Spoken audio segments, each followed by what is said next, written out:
आप लोगों ने कभी सोचा है कि ये हिचकी हमें क्यों आती है? अक्सर आप लोगों ने देखा होगा कि लोग बैठे होते हैं या कोई काम कर रहे होते हैं तो उसको हिक्कप्स आ रही होती हैं, यानी कि हिचकियाँ आ रही होती हैं।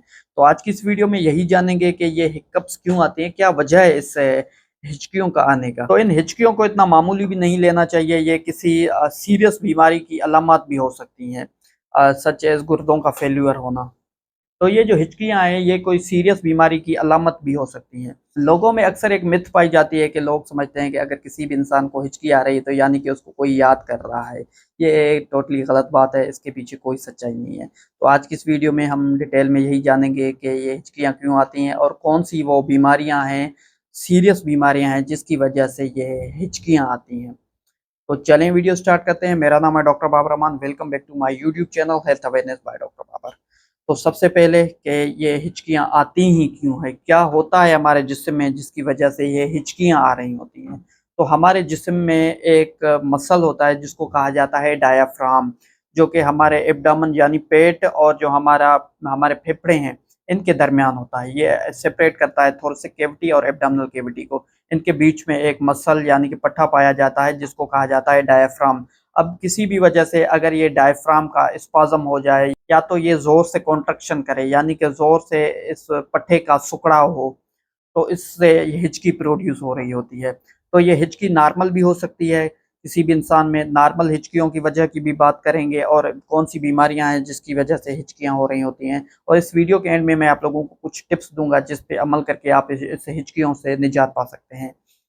तो ये डायफ्राम का कॉन्ट्रैक्शन होना ये फिजियोलॉजिकल यानी कि नॉर्मल भी हो सकता है। तो ये डायफ्राम का कॉन्ट्रैक्शन करना यानी कि सिकुड़ाव होना ये नॉर्मल भी हो सकता है, यानी कि हिचकी नॉर्मल इंसान में भी आ सकती है। तो अब ये कैसे पता लगे कि ये जो हिचकी आ रही है ये नॉर्मल है या किसी बीमारी की अलामत है? तो इसको जाँचने का बहुत ही सिंपल तरीका है कि अगर किसी भी इंसान को जो हिचकी है वो लेस देन 48 आवर्स है, मतलब कि 2 दिन से कम टाइम पे हिचकी है, तो ये नॉर्मल फिजियोलॉजिकल हो सकती है। लेकिन अगर किसी भी इंसान को 2 दिन से ज़्यादा 48 आवर से ज़्यादा हिचकी चल रही है, तो ये कभी भी नॉर्मल नहीं होती। तो इसका मतलब हुआ कि उस इंसान में कोई सीरियस डिज़ीज़ है, कोई सीरियस बीमारी है, जिसकी वजह से ये हिचकियाँ मुसलसल चल रही हैं। तो पहले नॉर्मल हिचकियों की वजूहत जानते हैं। सबसे पहले तो ओवर ईटिंग, अगर कोई भी इंसान ज़्यादा खाना खा लेता है, तो उस कंडीशन में ये हिचकियाँ आ सकती हैं। इसके अलावा अल्कोहल, कोई भी इंसान अल्कोहल यानी कि शराब पीता है तो उस इंसान में भी ये हिचकियाँ आ सकती हैं। इसके अलावा सिगरेट स्मोकिंग, ये कोई भी इंसान अगर सिगरेट पी रहा है तो उस इंसान में भी ये हिचकियाँ टेम्परेरी तौर पे, वक़्ती तौर पे आएँगी, फिर ख़त्म हो जाएँगी। स्ट्रेस, कोई इंसान परेशान है तो उस कंडीशन में भी हिचकियाँ आ सकती हैं। इसके अलावा एब्डोमिनल सर्जरी, किसी भी इंसान की पेट की सर्जरी हुई है तो उस कंडीशन में भी ये हिचकियाँ आ सकती हैं। अब बात करते हैं कौन-सी ऐसी बीमारियाँ हैं जिसमें ये हिचकियाँ होती हैं। तो सबसे जो मोस्ट लीथल यानी कि खतरनाक बीमारी है जिसकी अलामत है ये हिचकी, वो है एंड स्टेज रीनल डिजीज़, यानी कि गुर्दों का फ़ेल हो जाना।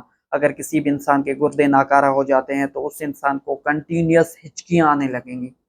तो अगर किसी भी इंसान को 2 दिन से ज़्यादा हिचकी आ रही है तो लाज़मी है कि वो अपने डॉक्टर को दिखाए, हो सकता है कि उसको कोई गुर्दों की बीमारी हो। इसके अलावा नमोनिया, अगर किसी भी इंसान के लंग्स में इन्फेक्शन हो गया है तो उस इंसान को भी ये हिचकियाँ आ सकती हैं। इसके अलावा डायबिटीज़, अगर किसी भी इंसान को डायबिटीज़ की वजह से न्यूरोपैथी हो गई है तो इस इंसान में भी हिचकियाँ आ सकती हैं। इसके अलावा कैंसर, अगर किसी भी इंसान को जिस्म में कहीं भी कैंसर हो गया है तो उस इंसान में भी ये हिचकियाँ आ सकती हैं। इसके अलावा इलेक्ट्रोलाइट इम्बैलेंसेस, हमारे जिस्म में जो इलेक्ट्रोलाइट्स होते हैं उनका इम्बैलेंस हो जाए, उनकी कमी हो जाए या तो ज़्यादा हो जाए वो, तो उस इंसान में भी ये हिचकियाँ आ सकती हैं। तो ये थी वजूहात। अब बात करते हैं इसकी ट्रीटमेंट के बारे में कि इसको ट्रीट किस तरह किया जाए। अगर तो फिजियोलॉजिकल है यानी कि नॉर्मल हैं ये हिचकियाँ, तो उसमें कोई घबराने की बात नहीं है, ये फॉर द टाइम बीइंग ये ख़त्म हो जाती हैं, तो इसको इतना इसमें परेशान होने की ज़रूरत नहीं है। लेकिन फिर भी अगर आपको ये तंग कर रही हैं तो सिंपल आप ठंडा पानी पी सकते हैं, जिससे ये हिचकियाँ ख़त्म हो जाएँगी। अगर इससे भी आपकी हिचकियाँ ख़त्म नहीं हो रहीं, तो बर्फ़ जो है वो आप मुँह में डालें, आस्ता-आस्ता बर्फ़ पिघल जाएगी तो उससे भी आपकी ये हिचकी ख़त्म हो जाएगी। अगर इससे भी ख़त्म नहीं हो रही, तो आप एक काम कर सकते हैं कि आप डीप ब्रीथ लेके 10 सेकंड्स तक अपनी साँस रोकें। तो जैसे ही आप 10 सेकंड्स तक आप साँस रोकेंगे तो आपका जो डायफ्राम है वो रिलैक्स हो जाएगा, जिससे आपको ये हिचकी की प्रॉब्लम ख़त्म हो जाएगी। अगर इससे भी ख़त्म नहीं हो रही तो आप एक काम कर सकते हैं कि आप थोड़ी मिकदार चीनी की लेके वो आप अपनी ज़बान के नीचे रख सकते हैं। थोड़े टाइम बाद आपकी हिचकी ख़त्म हो जाएगी। तो ये तो जनरल मेजर्स थे, मतलब कुछ टिप्स थी ये।